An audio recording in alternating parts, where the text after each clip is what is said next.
Gak usah ribet-ribet, terus aja ngomongin Peggy, terus aja ngutik-ngutik Peggy. Ya, nggak ada yang lain emang. Kan Peggy Setiawan banyak.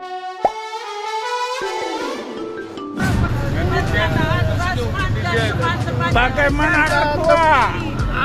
Bohong itu yang hebat.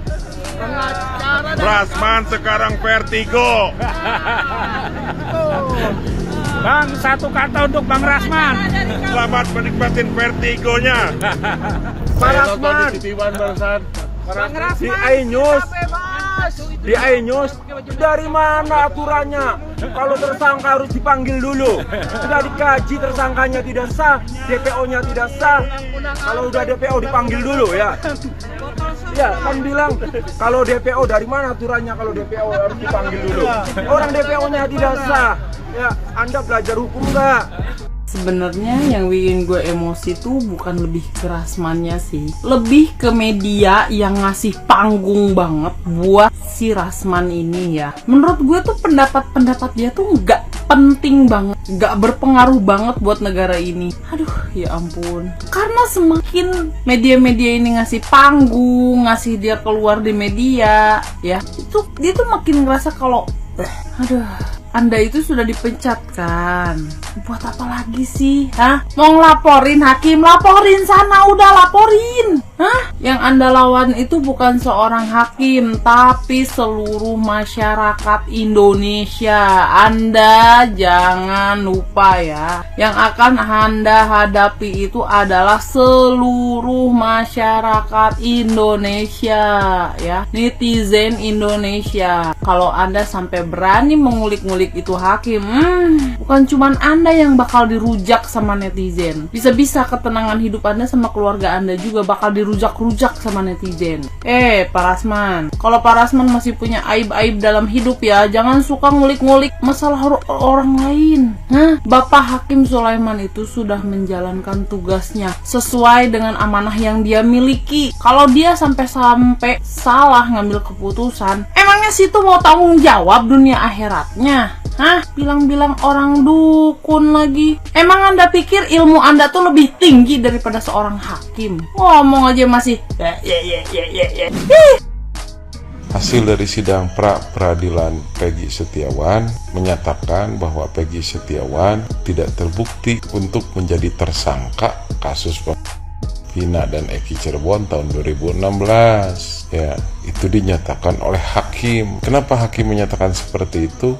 Mungkin kurangnya bukti, kurangnya barang bukti. Ya, makanya hakim memutuskan itu. Terus sekarang banyak para pengacara, ada praktisi hukum, bahkan dengar-dengar juga dari pihak kepolisian juga ada yang tidak ikhlas dengan hasil keputusan ini, ya, dengan kebebasannya Peggy. Banyak pihak-pihak yang tidak menerima. Netizen juga tahu mungkin siapa saja yang tidak menerima, ya, baik praktisi hukum, pengacara dan sebagainya. Sampai bahkan ada yang ingin melaporkan hakim atas keputusan di sidang tersebut. Kan ini aneh. Ini saran saya buat bapak-bapak yang terhormat, baik dari bapak praktisi hukum, pengacara, atau bapak kepolisian yang masih tidak terima dengan keputusannya bapak hakim, dengan bebasnya Peggy Setiawan. Kalau saya simpel, ini saran saya sebagai orang yang tidak mengerti hukum tetapi pernah dihukum, orang yang bodoh tetapi ingin belajar menjadi orang pintar. Ya, sarannya seperti apa? Jadi begini, daripada Anda ribet-ribet ngurusin hal yang gak penting kalau menurut saya, sampai melaporkan hakim, terus debat sana-sini, ribut sana-sini, ngebahas itu-itu saja, mendingan apa? Bapak-bapak bantu pihak kepolisian jika memang masih tidak menerima keputusan hakim, bantu pihak kepolisian mencari bukti yang terkait dengan kasus tersebut. Contoh, misalkan almarhum meninggal di pisau di kadek samurai. Cari pisaunya, cari samurainya, temukan sidik jari Peggy Setiawan si kuli di barang bukti tersebut. Yang kedua, buka CCTV-nya. Apakah di CCTV itu jelas terlihat wajah Peggy Setiawan si kuli? Ya, bukan ngumpulin data KTP, ijazah, foto undangan, bukan seperti itu. Ya, tapi bukti yang terkait dengan kasus almarhum Eki dan Pina. Matinya kenapa? Sama balok, ya cari baloknya dan sidik jari Peggy Setiawan kuli di balok tersebut. Ya, kalau selama ini kan Peggy Setiawan dijadikan tersangka hanya mengandalkan kesaksian dari si Aep dan juga kesaksian Sudirman. Tetapi mohon maaf nih saya ucapkan ya, kenapa?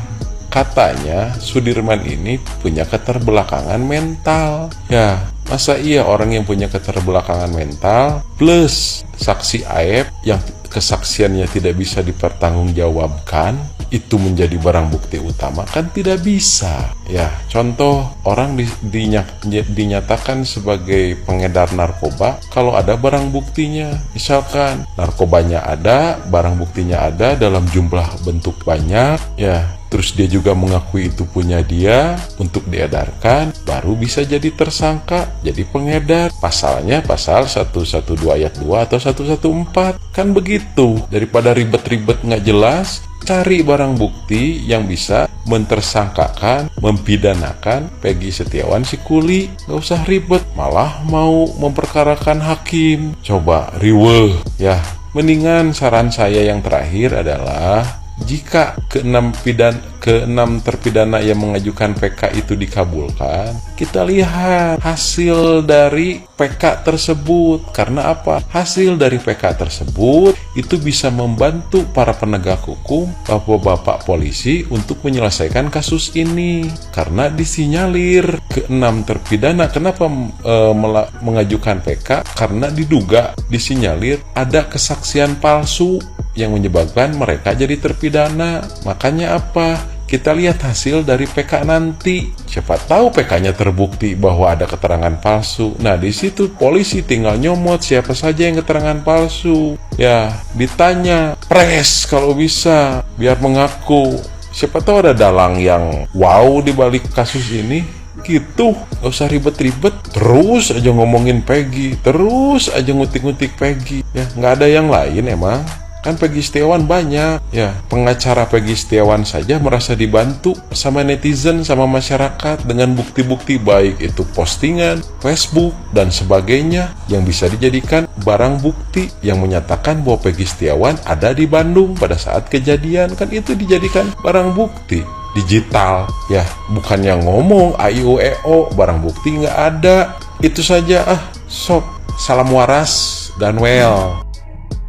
Salah alamat, salah menempatkan, salah mengerti esensi, salah memahami konteks, salah dalam berpikir, bahkan mungkin salah asuhan. KY itu memeriksa dan menilai sikap dan perilaku etik hakim, bukan mengkritisi, bukan menilai, bukan memeriksa keputusan. Fahami itu baik-baik. Lucu saja, seolah-olah hal-hal yang berkaitan dengan Peggy Setiawan, dengan perkara dan peristiwa, dengan keputusan yang diputuskan oleh majelis hakim, harus dicari letak salah, letak keganjilan, dan letak kejanggalannya. Meskipun memang seolah-olah itu dibuat-buat, bahkan hanya untuk menggeser dan menggiring opini publik. Maka pertanyaannya, apakah pihak-pihak tersebut mau dan bisa melakukan hal yang sama terhadap pihak-pihak terkait? Padahal apa yang dilakukan pihak-pihak terkait dengan jelas kejanggalan, keganjilan tersebut diperlihatkan, dipertontonkan dengan cara vulgar. Apakah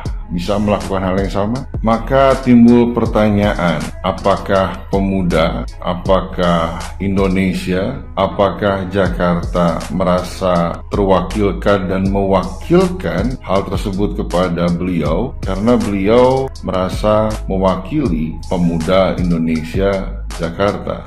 Apakah pemuda, apakah Indonesia, apakah Jakarta merasa mewakilkan dan terwakilkan oleh beliau barusan?